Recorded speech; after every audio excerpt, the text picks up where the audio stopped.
Heritage International Headquarters in Fort Mill, South Carolina. This is Prophetic Perspectives on Current Events with Rick Joyner. You're watching part 2 of this interview with Dr. Michael Brown. To watch part 1, visit MorningStarTV.com. Trump got elected, shocked everybody. And I don't know if you saw, we were on USA Today, wrote a thing about those who predicted he would win. Okay, no, I missed that. I've got to read that. Yeah, but he it didn't look like it until the end, and I think that's a good thing. I think the man went through one of the most intense courses on some things he needed to deal with and grow up in spiritually so fast. But what does this mean? What does this mean to you that he got elected, that he's now going to be in there? And first, and I wrote about it before, that if this happens, you have to say it was the hand of God in a unique way. Yeah. You know, some say, well, whoever wins the election, God sets up kings, removes kings. But a lot of times, I feel like God's just saying, get what you want. You get what you deserve. Go ahead and vote, and you get what right. That's His sovereign will to say, you go ahead and choose. That's what He did with Samuel and Saul. Exactly. You want a king? Yeah. I'm going to send thunder to say I don't want it, but have your king, and I'll choose him for you. But with Trump, and I wrote it. I had my article ready to send. I was just waiting for one more confirmation on election night that he was declared the winner, and I shot it out. And it was that he is the president by the sovereign intervention of God. I see no other explanation. When it came to the end, and he in the Republican primaries, and Cruz still had a little opening. Could he win Indiana? Could something happen? And Trump crushed him in Indiana. I thought, something's going on here. I wanted to see Cruz in, but I wondered, am I missing something with the prophecies about Trump? Because look, every election you hear prophecies of all kinds, and what's valid, what's not valid, all these voices, sometimes you don't even know who they are. But the ones that we had talked about it, you had suggested it to me, that's another way to look at it. You wrote some articles, right? Here's the pro, here's the con, here's both sides. And I thought, I wish you'd take this side, but you're right, here are both sides. So I always had it in my mind, is there something to this?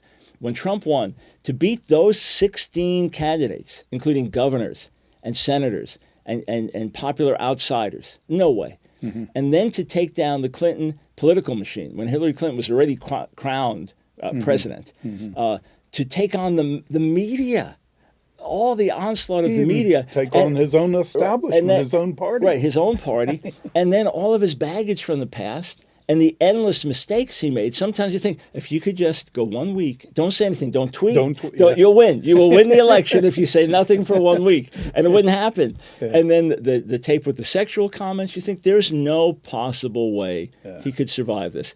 So I look at this, no question, God raised him up, no question.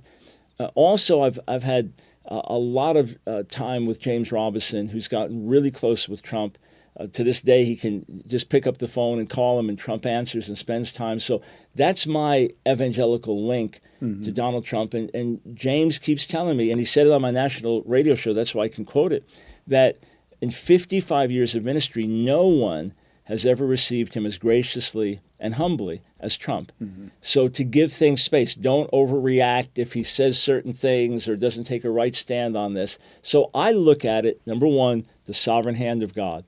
Number two, a respite for the church to see if we're going to get things right in a time of liberty. Because we know, I don't mean under Hillary Clinton we'd have our heads chopped off. Of course not. But we know there was going to be a war on our liberties and a further pushing of the country in a dangerous direction from our perspective. We knew that was coming.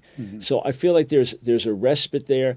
If we do get some good Supreme Court justices on, that further gives a respite. But we must now give ourselves to the task of being disciples and making disciples, praying for revival with as much desperation now as we would have if Hillary Clinton was in, and realizing, okay, we have a window, but if we don't effectively impact culture through the gospel, through this window, that when the door closes, it could be even worse. And then in all of this, if indeed, as per the Jeremiah Johnson word about Trump being a bull in a china shop, or the Lance Wallnau word about a divine wrecking ball, if that's the case, you want the wrecking ball focused in the right direction. You want it to take down a condemned building, but not to renovate a room in your house. Right. So we need divine restraint on the divine wrecking ball. James Robinson told Donald Trump, "You're like Secretariat." But Secretariat won because he learned to be controlled by that 100-pound jockey on his back. So somehow, look, when the third debate, when Donald Trump said he's not sure if he's going to accept the election results, right? He's going to have to wait and see. I thought, okay, the right way to say it, I'm a debater. The right way to say it would have been, of course I'll accept them, 100% without question. If they're fair, of course. But if they're not fair, I owe it to the American people to stand up and fight for what's right. That would have been the perfect answer, right? Except that answer would not have stirred things up in the media the way the wrecking ball answer did. Yeah. So his way of doing things may offend more than needs to be offended, but it stirs up this massive, and now half the country saying, are they rigged? Are the elections I know, rigged? half the country saying, well, I'm not accepting that. Yeah, so I mean, part of it's really not half, but yeah, I mean, whatever. Or Yeah. at least people, almost there was more focus that it had to be done right at the least. Yeah. So that's what the wrecking ball style can do. So we just have to pray for restraint, because we don't want that, say, with another major country, and then you alienate an ally, or you prematurely start up some conflict. And it seems that President-elect Trump is tweeting just as much as candidate Trump. So I think we have to really pray for him, not look to him as some kind of savior figure, but recognize, as those prophetic words said, raised up like a Cyrus, raised up as a man that we're not expecting to act like a born-again man, praying for that, but not expecting that, but looking for him to be a champion of religious rights and freedoms, and even if he doesn't understand things, to do the right thing. But I look at it, we have a window, and we've got to maximize the moment. Yeah, I agree. If we don't have revival, we're going to end up in the same place or worse. Yeah. In just a few years, there has to be revival. It has to be another awakening in the nation and a turning to God.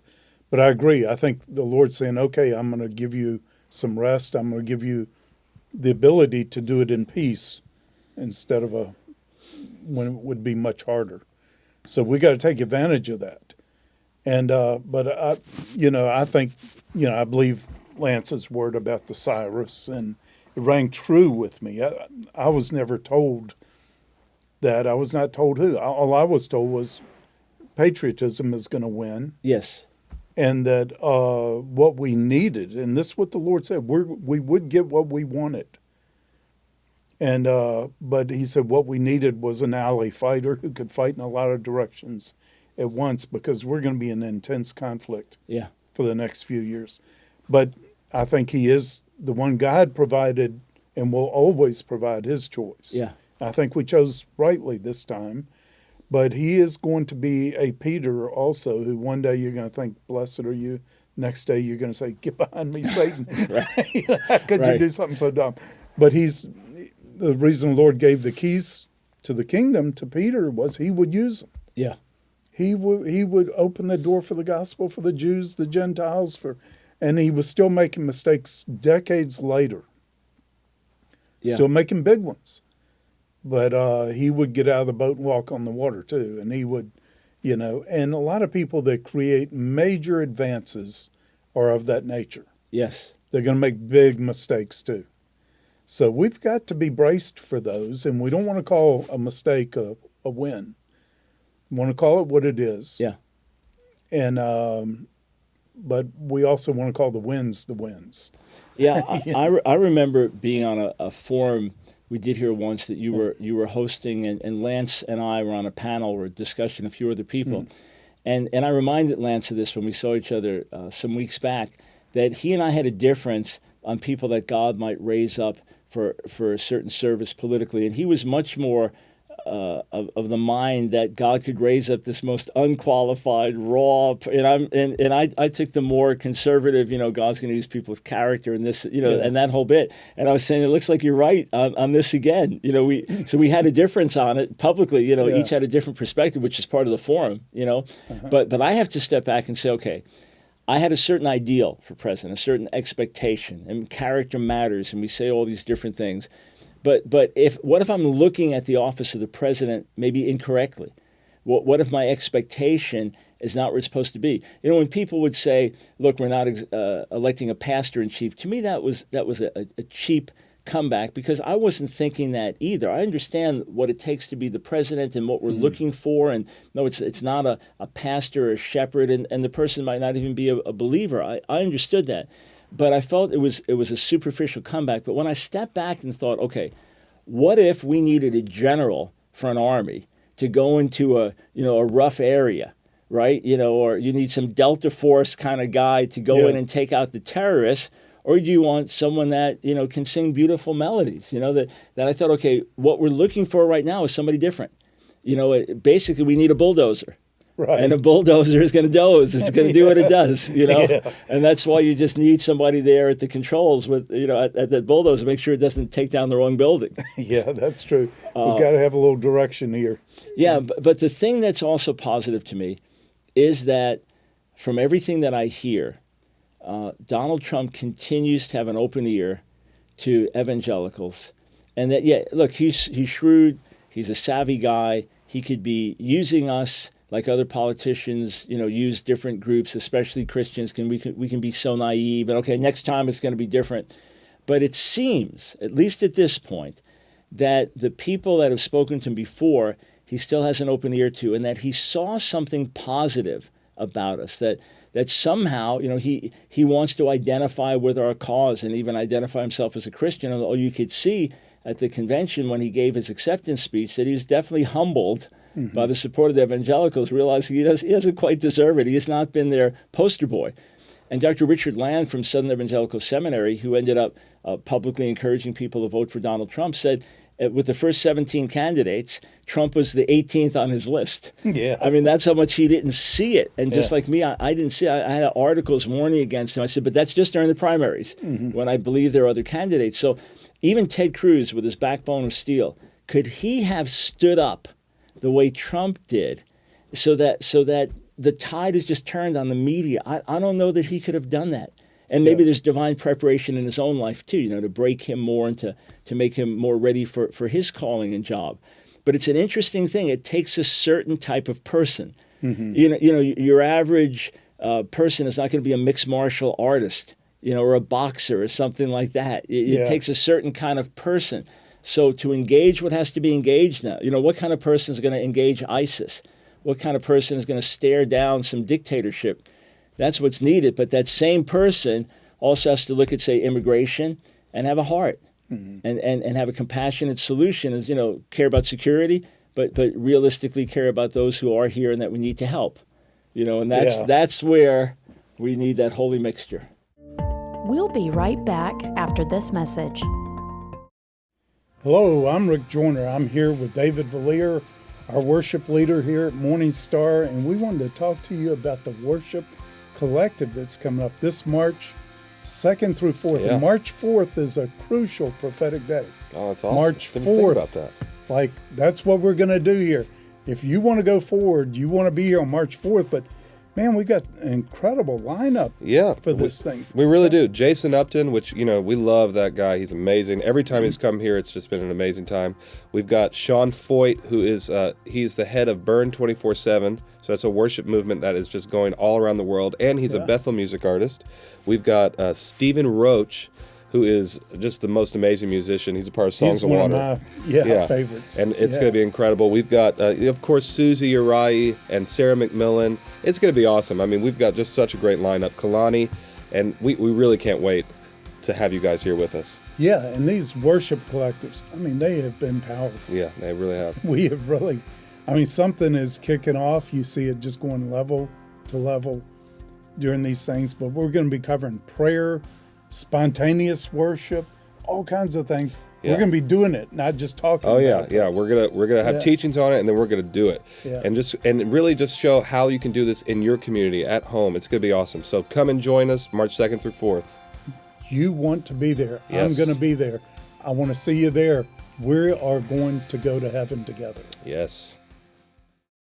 We are not going to have a boring 4 years. But it's going to be exciting, some good excitement, some not so good.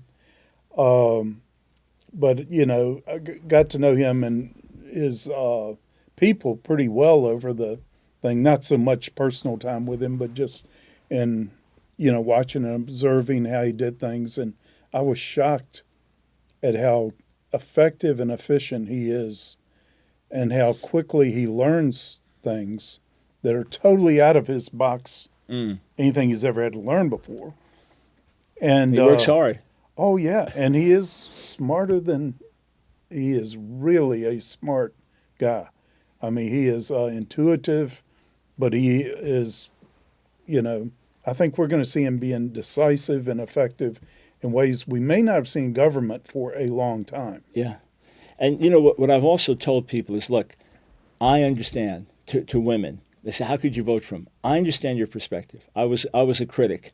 Mm-hmm. I understand how you see him. Mexican Americans, they're concerned. I was doing not a debate, a dialogue with a Hispanic pastor of Mexican descent in Chicago. We were on the radio together right after the elections, and he was talking about people in his congregation crying and kids wondering what's going to happen to my parents. And I've had black callers say, look, when Trump talks about being a law and order candidate, what does that mean? What does that mean for us in the inner cities? Mm-hmm. Are we going backwards, not forwards? And so I understand. Or Muslim Americans can wonder what's coming their way. I'm talking about those that are not radicals and just want to be part of our country. So I want to start by telling people I understand why you have the concerns. I fully understand it. But someone made this observation that those that take Trump seriously don't take him literally. And those that don't take him seriously take him literally. And sometimes you almost have to say, okay, he said this, I know it's volatile, but I think ultimately this is what he means. Yeah. And so that it's not like we're selling our soul to a candidate or looking to him to be the savior. We understand who he is. Lance said that God lays it on his heart, reads Isaiah 45 in Trump's presence, and it says, raising up Cyrus, even though you don't know me. He said he read those words. Yeah. Right? So we're praying for him to really know the Lord, and he's hearing the gospel over and over, and hopefully it's penetrating, and people are saying they see changes, etc. But, only God knows. But what we do know is we're not looking to him to be Billy Graham right now. Right. That's not our expectation. We know who we got. We're quite aware of that. And now we're praying not just for God to use him, okay, but here's your job, sir. Now here's our job. Yeah. That's what we've got to concentrate on. This is our job.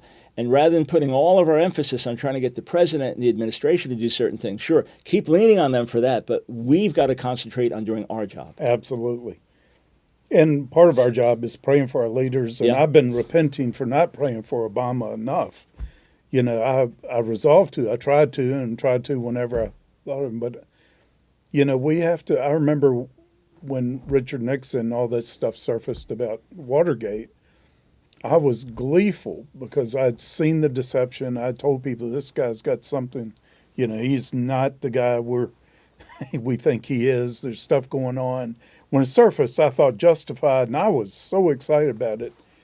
And I got a serious rebuke from the Lord. He said, he wouldn't have been that way if you would have prayed for him more. Mm. And you could have spared your country, if his people, who were called by his name, would do these things, it wouldn't be as bad. I was blaming him, the Lord, saying, you're the salt and light. Mm. How did this happen?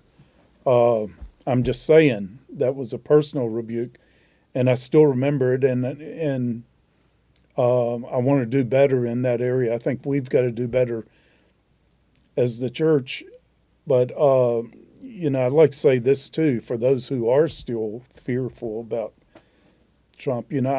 I saw the tears well up in his eyes when we talked to him about you can't kick all these people out. You're going to hurt families. And boy, he said, we can't do that. We've got to fix that. We're not going to hurt families. And his mandate, I was on a little ad hoc committee to come up with an immigration policy, and his mandate was two things: compassion, and we've got to get everybody legal. There's a lot of leeway about how to do it, but to really understand Trump, you got to understand what he wrote about in The Art of the Deal. Right. You start off with something so outrageous, a proposal that's so outrageous that it makes what you really want seem so reasonable. Right. You win, Right. And a lot of stuff he is purposely doing that, and I think we're going to see the application be a whole lot, actually amazingly kind and gentle and compassionate. Yeah, and look, I'm all for strengthening the borders. If it takes a wall, if you have to have it. I mean, Israel has a fence and a wall. They don't like it. but they've had to do it, and it's reduced murder and terrorism dramatically since they've done it. Nobody likes it, but you have to. If you have to have that, whatever. I'm no expert on that whatsoever. I was never asked about immigration. I hardly ever talk about it because I don't have answers. But I know with Senator Cruz, although I endorsed him, I had a difference on that issue. And I thought, you've got to have a way. People have been here for years. Maybe they came in illegally. They've been here for years. Their kids are here. They're hardworking. They're contributing to the society. They want to be Americans. They want to live here and raise their kids here. People. We have to find a way. Jump through the hoops. You have to. But the idea, we'll send them out and then come. No, you don't want to do that. But we do want to keep the bad guys out. And if we got bad guys here that are breaking the law, that don't belong here, they shouldn't be here. It shouldn't be our tax dollar that's supporting them even in a prison. I understand that. But at the same time, we have to find a better way. And I think ultimately, even the most staunch people who want him to build the wall, if in fact he cracks down on some of the bad guys and challenges some of the sanctuary cities and what happens there, and the sapping of American tax dollars for causes that are not right, and then says, but hey, you all know people, undocumented immigrants, you all know them. We want to work with them. We want to help them. They want to be American citizens. They've proven themselves. Let's give them what. I don't think anyone would object to that. Yeah. No, I don't think so either. And that's in the plan that he's got on his table. There's a path. Now, there's a penalty for coming illegally. Yes. And as I was talking to our high school seniors the other day, some of which are international, it was so hard for them to get here. They said, look, it's just not right for us to have to pay a price to do it right. Right. And there not to be some price. But it's a reasonable penalty that they can pay, and there's actually a pathway, to being able to legally work everything else really quick, but also ultimate citizenship, which these will be some of our best citizens. Yep. They really will. But if they go through this, they're going to be better citizens than most of ours who were born here. It's a very fair. We ran it by some illegals, and everyone that I know that looked at the whole thing said, this is doable. This is great.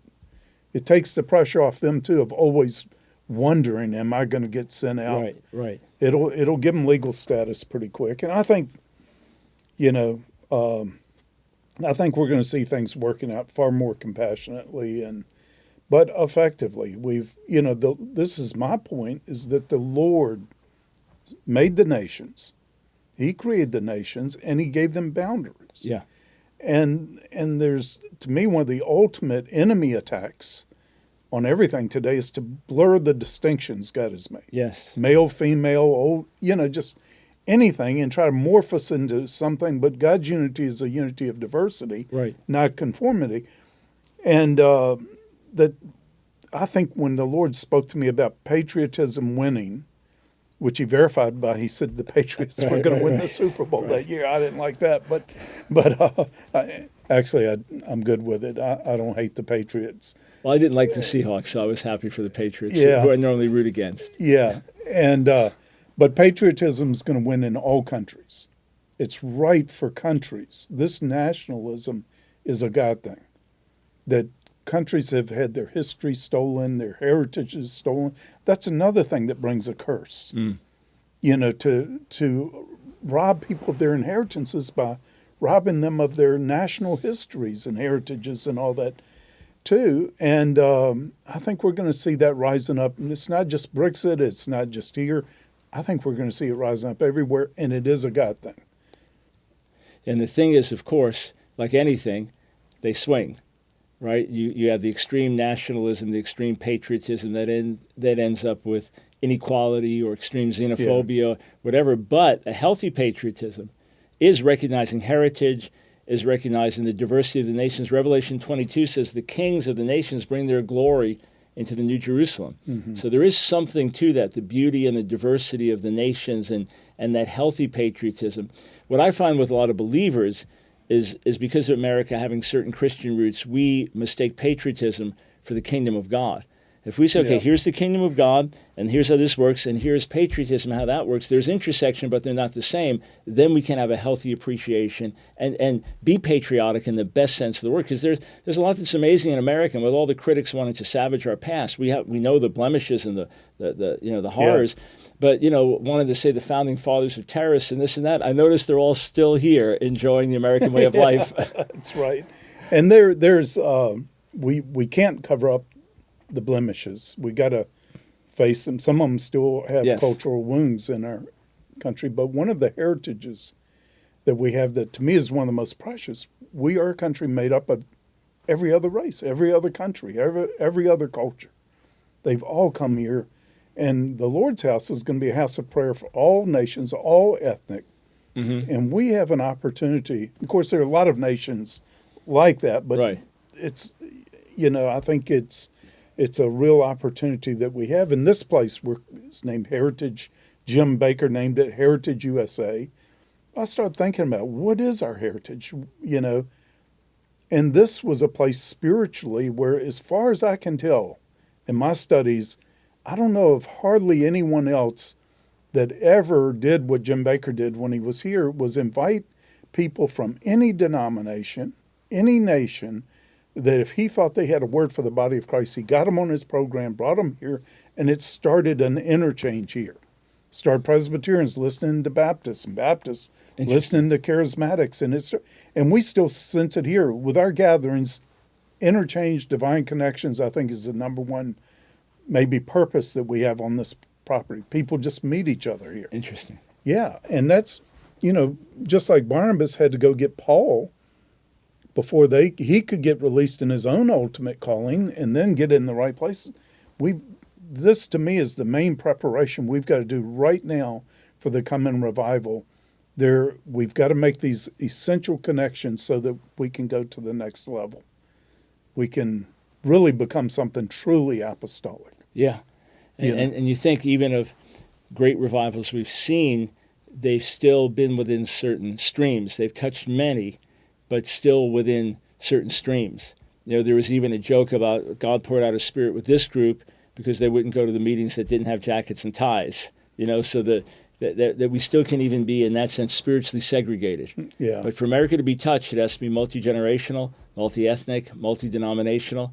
It has to cross those lines, holding to the fundamentals of the faith, but it has to cross those lines. Otherwise, it's not truly touching the nation. Mm-hmm. And I think even with things happening with President-elect Trump, a lot of stuff's come to the surface. So the degree of division in the nation has come to the surface, but now we're better equipped to address it.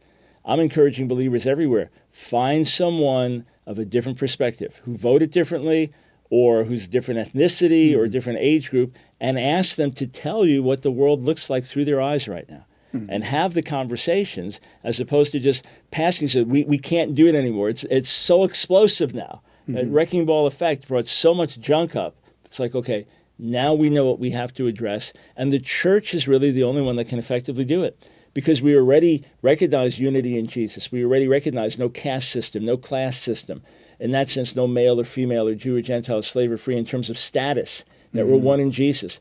And I remember years back doing a meeting, and I was going through recent American history and the counterculture revolution of the 60s, the crazy stuff going on. And I said, how many of you went on strikes? And because there are a lot of people my age, hands went up. And how many were involved in like Buddhism or transcendental meditation or other Eastern religion? Hands go up. I said, any other crazy things you were involved with? Well, there were two couples sitting next to each other, white couple, black couple. The white guy says, I was in the KKK. The black guy says, I was in the Black Panthers. And they laughed and hugged each other. That's what the church is all about. Yeah, that's exactly right. We've got a couple of former coaches, in our church here, football coaches. And I remember one of them, this young guy comes walking by and he recognized him. He goes, Coach. And they just hug and everything. They hadn't seen each other. He was his college coach. And I asked each of them later, I said, what did you think of him, your quarterback there? And he said, that was the biggest jerk I ever had. He was a great quarterback, but he was a jerk. Now he's like my son. And I asked the quarterback, what did you think of Coach when you played for him? He said, that was the biggest jerk I ever, he told me stories how bad he was. He said, but now he's like my father. Wow. And they were knit together and very close for a long time here. But stuff happens. Jerry Boykin, General Boykin and Kamal Salim, one of the top, terrorists, they're both trying to kill each other for 10 years. Amazing. Now they're father and son, Amazing. Only God can do that. Yeah.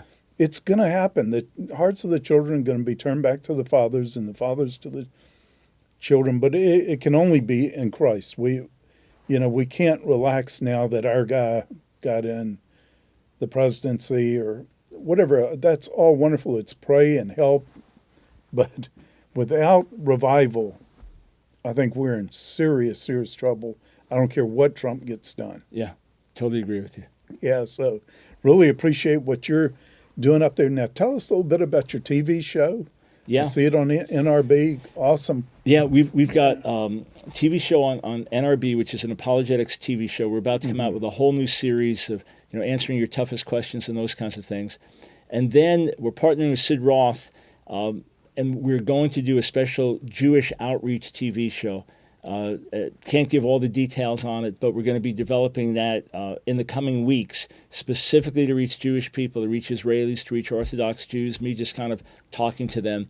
And then we're going to have some other international programming, some major Christian TV networks just preaching and stirring up hearts. So that's all in the new year. We should have a whole flood of new TV. And then in our own studio with my radio show, we also put out, we've got a little video studio in there as well. So whether it's the latest news or controversial questions or some great interviews from the radio, we're putting those out on a regular basis. So we're expecting come January, February, just a massive explosion of getting the word out through TV as well. Yeah.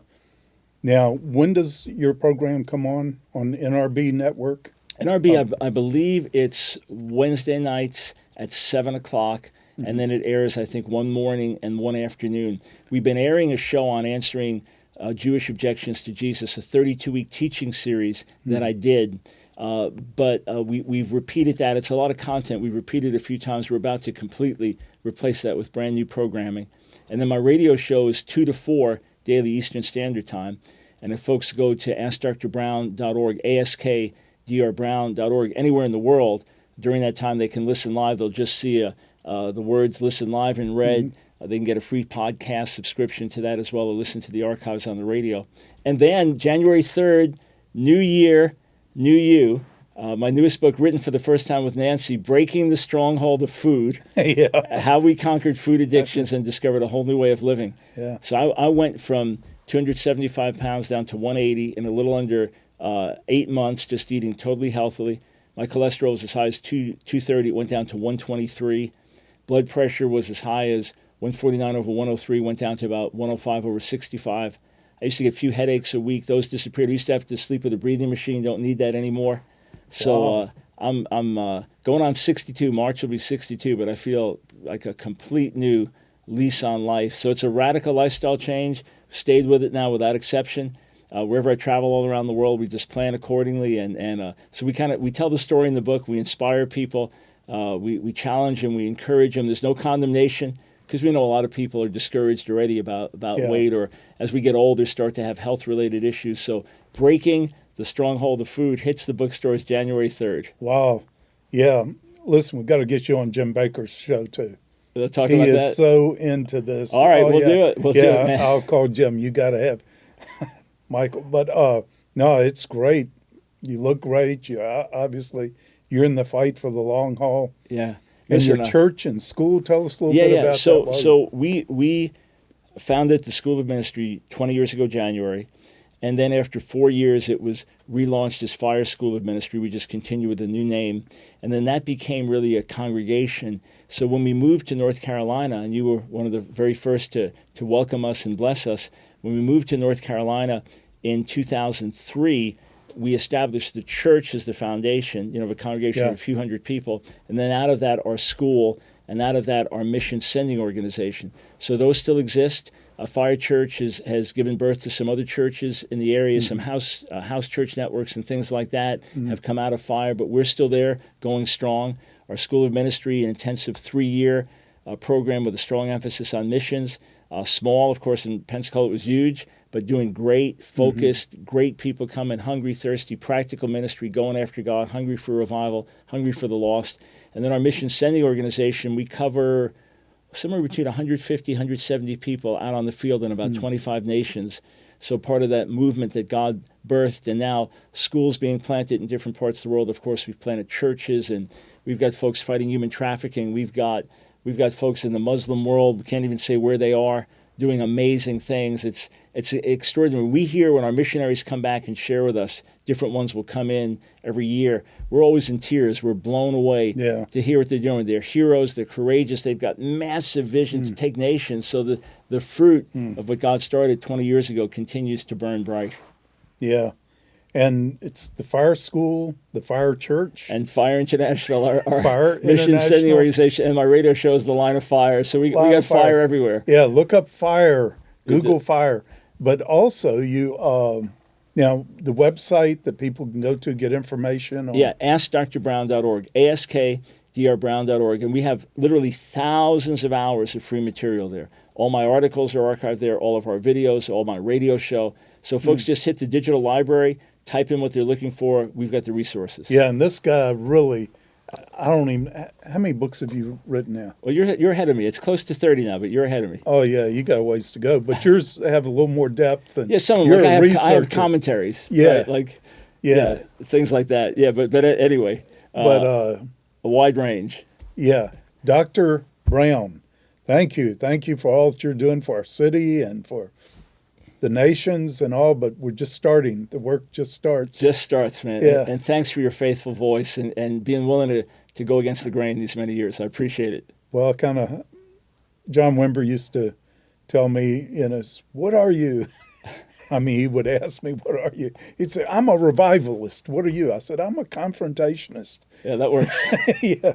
So that's the way he introduced me. Really? Yeah. Well, it's a joy to partner with you. Likewise. Thank you for all you're doing, but we're about to see a whole lot more, and you don't want to miss the next Prophetic Perspectives and also Ask Dr. Brown on NRB Network and the radio program. I so appreciate the depth with which you address everything. There's content, there's depth. We'll challenge you, and that's what we need. The Holy Spirit searches the depths, even the depths of God. We've got to go deeper.